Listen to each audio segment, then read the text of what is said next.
Why don't you say your name and why you want to run for county supervisor?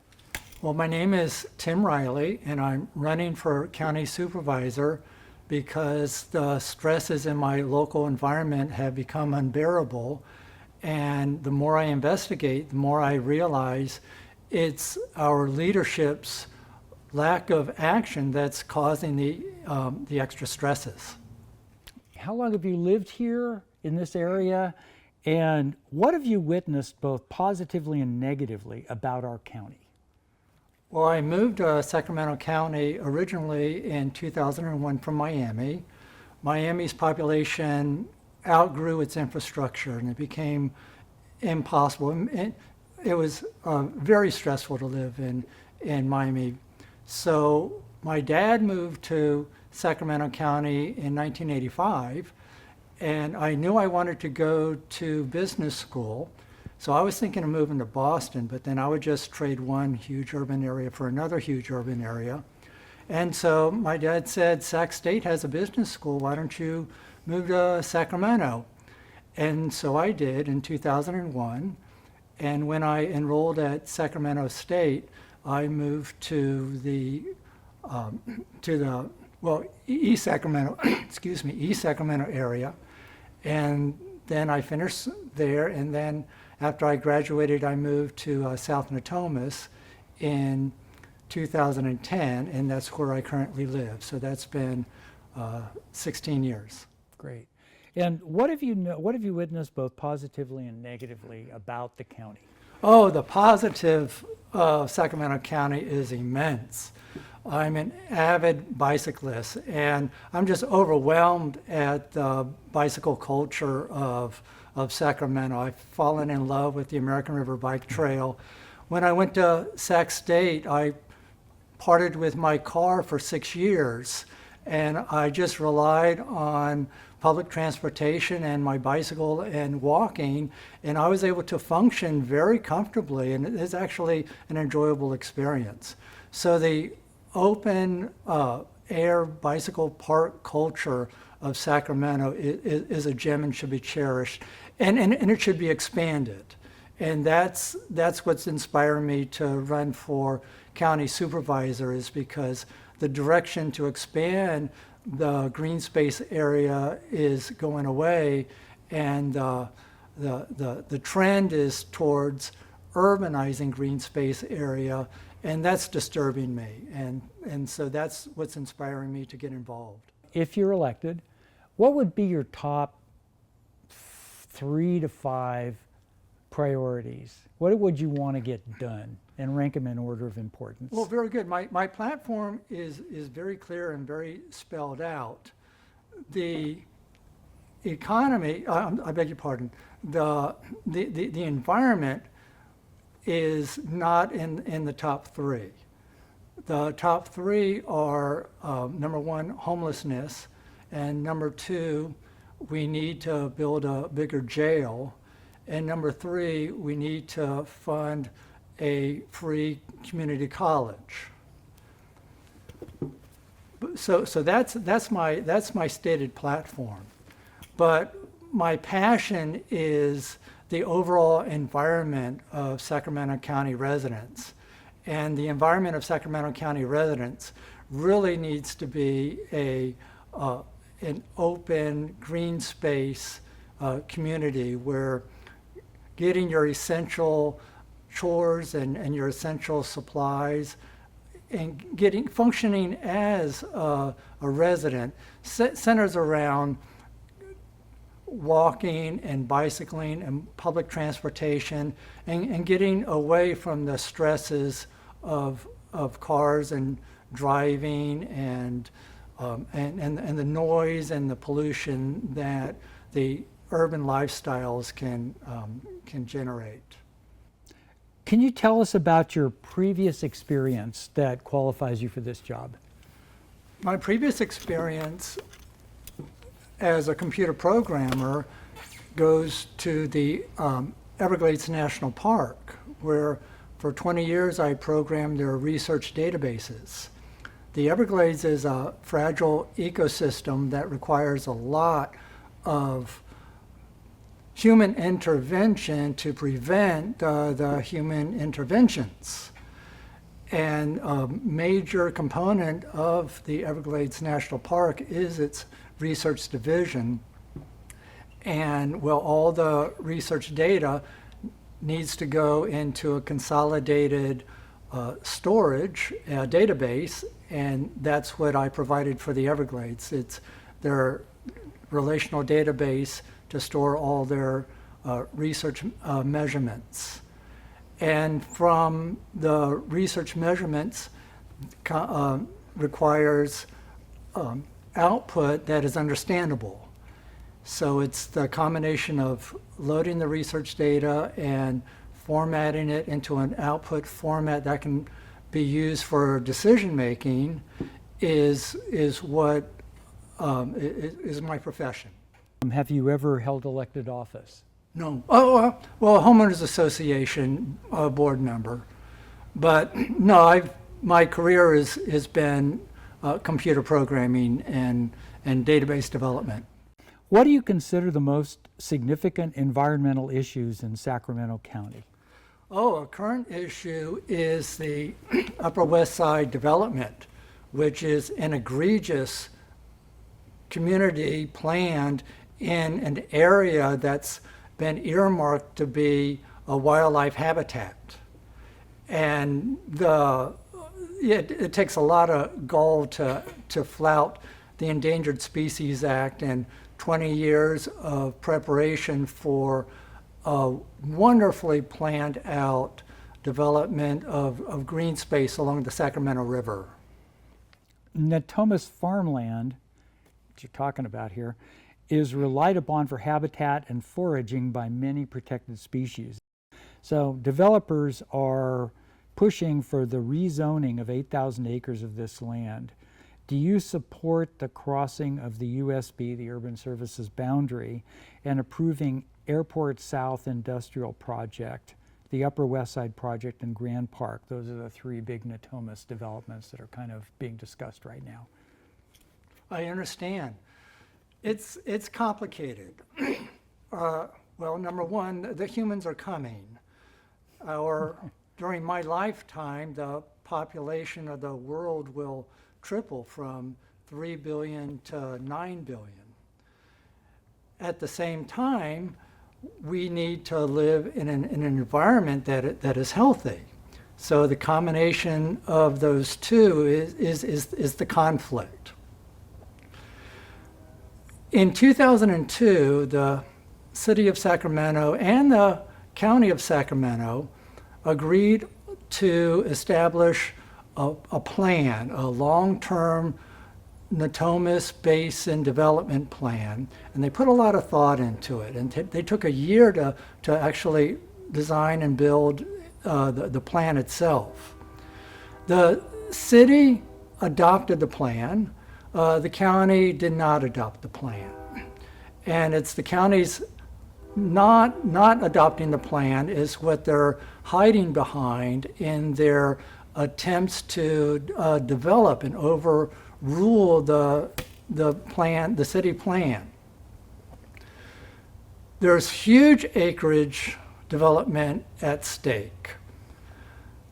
Two of them, the Grand Park and the South Airport, well, it's disappointing, but they have merit. They are within the Natomas interior, and Sacramento County is gaining population, and there's no stopping the population growth. One plan, the third plan, the Upper West Side development, that is an egregious, that's an easy no vote. The county supervisors who are allowing it to happen or turning a blind eye to it, it's just disappointing. The South Airport project, well, the airport is an industrial hub, the transportation hub. It's efficient for industry to coalesce around the airport. It just makes economic sense. The constraint, though, is the mitigation tax. The development plan calls for a 50% mitigation tax on property that's from farmland to development. A 50% mitigation tax is imposed when farmland is sold to a developer. If a 50%, and that mitigation tax is used to fund the Hawk Zone, the 1 mile wide wildlife corridor that's going to span the entire Sacramento River from within the Natomas Basin. That is a good thing. That's where we need to keep our eye on the ball, is to make sure that the Hawk Zone gets a well-funded and good support and actually gets reclaimed. The land actually gets reclaimed back to their natural wildlife habitats. Well, that's expensive. That's a huge tract of land, and it needs to be paid for. Well, if developers of the South Airport project pay the mitigation tax, and if the developers of the Grand Park development pay the mitigation tax, that would be a huge cash revenue flow for the conservation agency who's tasked to buy the land necessary to create the Hawk Zone.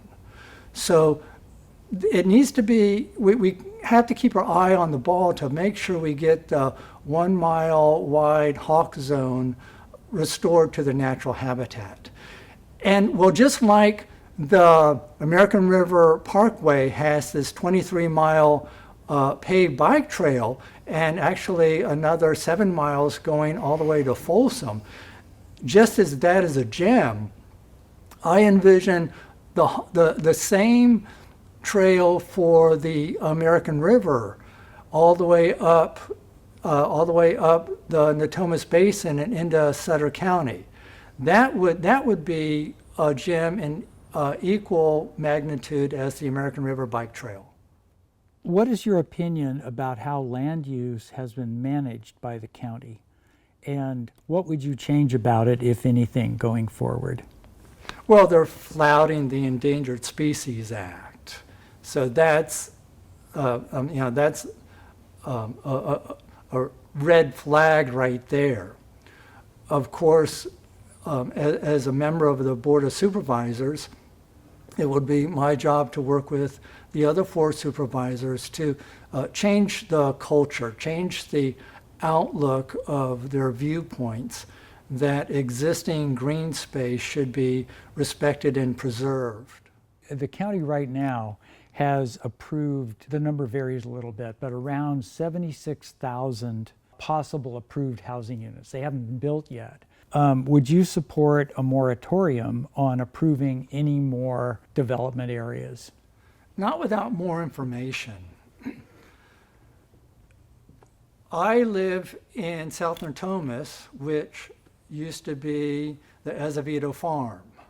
So I would be hypocritical if I were to say that no farms can ever be housing developments.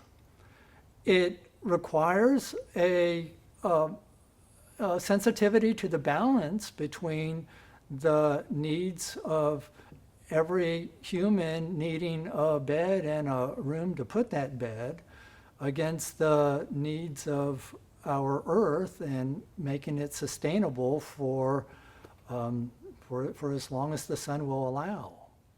What is your opinion on the Army Corps of Engineers plan to remove hundreds of trees from the American River Parkway? Do you know about that?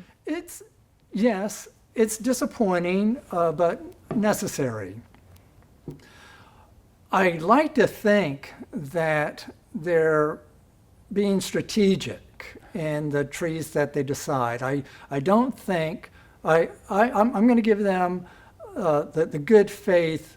I'm going to assume they're using good faith and not just trying to remove trees to generate revenue for the tree cutters. I'm going to assume that they want to protect the levees, make sure that the roots keep the levees secure. It would be a calamity if we were to have a levee breach. And me living in the Natomas Basin, I have a self-interest in the levees proving their 200-year life expectancy. Many people feel that the county has not done a good enough job dealing with the homeless crisis. Do you agree? And if so, how would you change that? Oh, I very much agree the county has not done enough with the homeless crisis. There's a public document that discloses the county spends $220 million a year on the homeless problem, but the homeless problem has multiplied. The problem is the funds are being spent on the symptoms of homelessness. The root cause of homelessness has not been addressed. It may even not have been officially recognized by the county as an organization. The root cause of homelessness is the lack of employability. And to become employable, a homeless person must become clean, groomed, dressed, but most importantly, educated. So my number one platform plank item is a 5,000 room homeless dormitory that would have a culture of education. It would have a study hall with tutors to help with homework. It would have free materials for self-study of basic writing, of basic arithmetic. It would have a very budget computer with a touch typing tutorial to learn the keyboard. And the basic skills of a modern employee, they need to be learned. The unemployed need to learn those skills, and so they can qualify in our economy, so they can participate in our economy. How are you going to communicate with your constituents? How frequently will you have public meetings? How will you reach out to your constituents in other ways? I mean, District 1's a big area. Frankly, I've never held public office before, so sitting here right now, I don't know. I do know that my biggest bullhorn would be the